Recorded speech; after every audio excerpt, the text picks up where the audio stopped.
வணக்கம் குழந்தைகளே, தெனாலிராமன் கதையை கேட்போம்.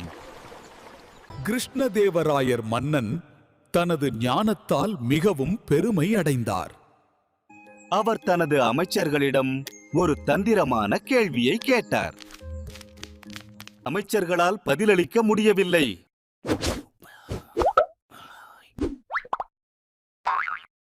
தெனாலிராமன் புன்னகையுடன் முன்வந்தார்.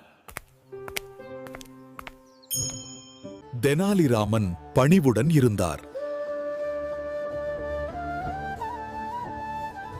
அவர் எளிமையான வார்த்தைகளை பயன்படுத்தி புத்திசாலித்தனமாக பதிலளித்தார்.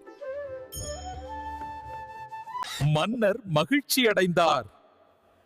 மேலும் தெனாலிராமனை பாராட்டினார். நீதி, உண்மையான ஞானம் எளிமையானது மற்றும் அடக்கமானது. பார்த்ததற்கு நன்றி.